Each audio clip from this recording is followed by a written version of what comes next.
परवरदिगार मानता है। जनाब असदुद्दीन ओवैसी साहब आपके हवाले।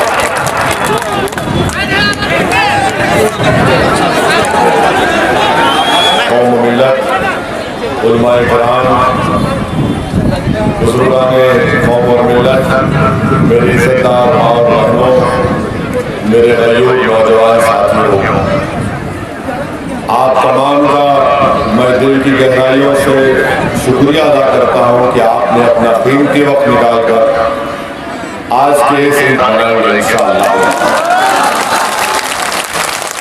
और अमूर की जनता ने फैसला इसलिए लिया क्योंकि अमूर की जनता ने एक बार नहीं, दो बार नहीं, 3-4 बार नहीं, बल्कि 6 मरतबा यहाँ से कांग्रेस के मौजूदा विधायक को कामयाब किया, जिन्होंने वोट तो हासिल किया अमूर की जनता का, मगर अमूर की जनता का वोट हासिल करने के बाद वो अवाम को, गरीब जनता को भूल गए। वो अपना वक्त से अपने घर में सोते हुए गुजार दिए और फिर हमेशा इलेक्शन के वक्त आकर अवाम के सामने आकर वोट की भीख मांगते रहे। हम आपके सामने ये भी बतलाना चाहते हैं कि कल तक आपको ये शिकायत थी कि आपके पास कोई मुतबादिल नहीं है, कोई विकल्प नहीं है जो अमूर की जनता को कांग्रेस से छुटकारा दिला सके। और अमूर की जनता की खूबसूरती यह है और उस खूबसूरती को सिर्फ मजलिस इत्तेहादुल मुस्लिमीन समझ सकती है।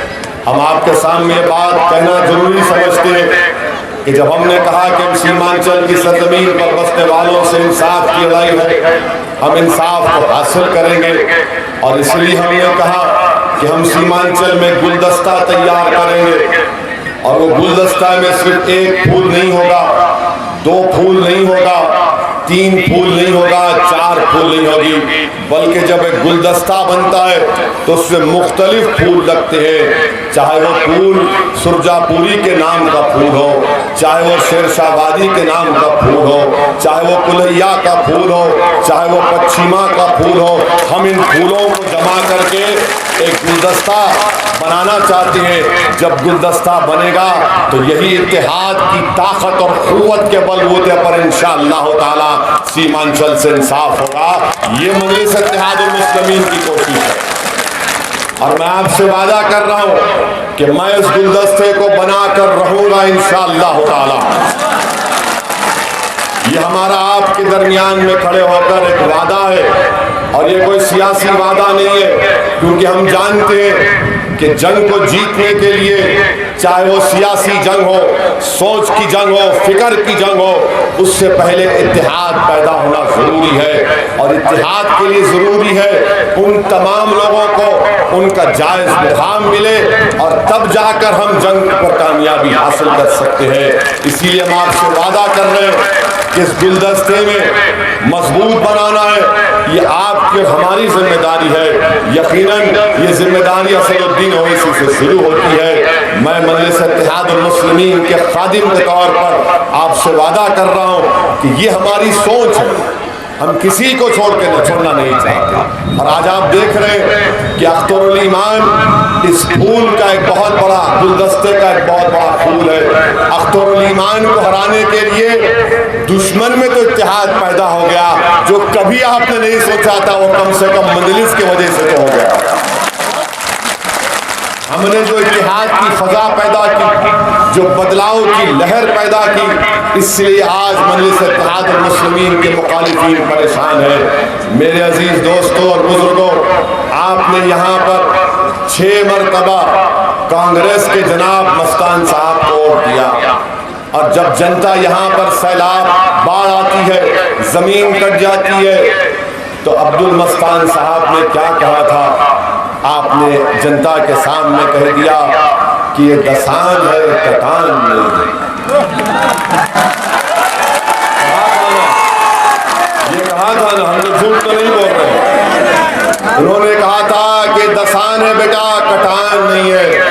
मस्तान साहब, ये अमूर की जनता आपको बताएगी 7 तारीख के दिन कटान क्या है और दसान क्या है। और दूसरी बात, कल हम रोहटा की मार्केट में जलसा था, हम किसी वजूहात की बिना पर नहीं जा सके।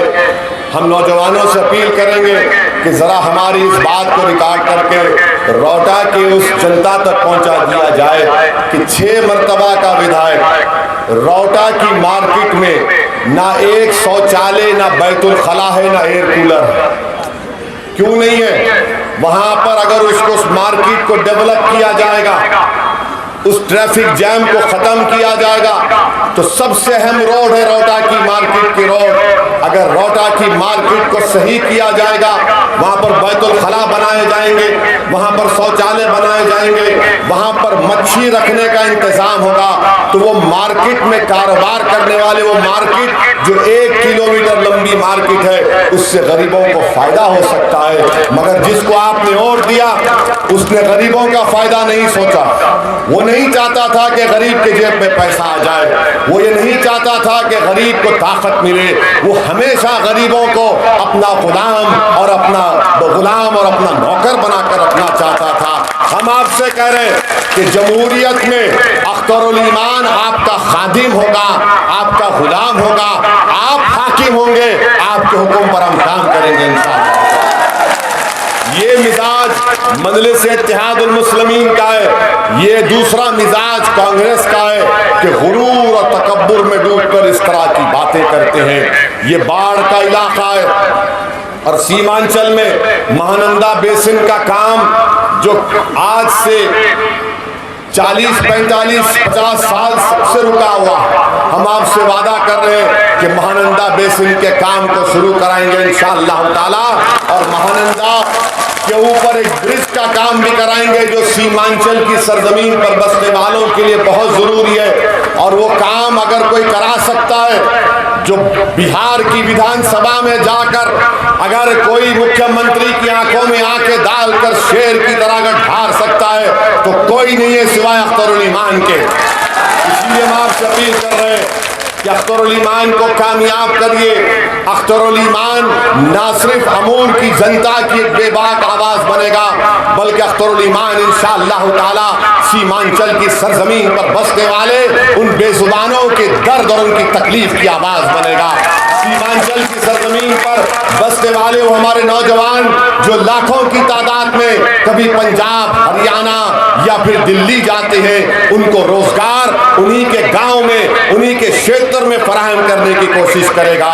मैं आपसे वादा कर रहा हूं कि बाढ़ आती है, जमीन कट जाती है, तो क्या कभी मस्तान में बिहार सरकार का कानून है, क्या कानून है कि अगर जमीन कटती है तो 5 डिसमिल जमीन आपको मिलना चाहिए या उसके बराबर मुआवजा मिलना चाहिए?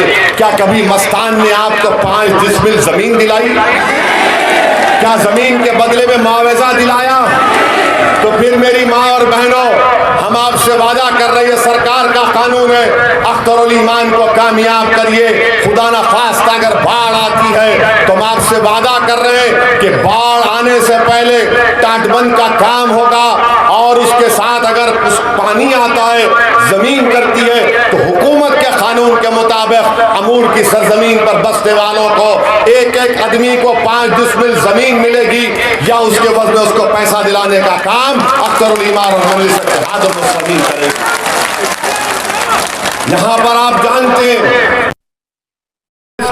नहीं है, गरीबी है, बहुत बड़ी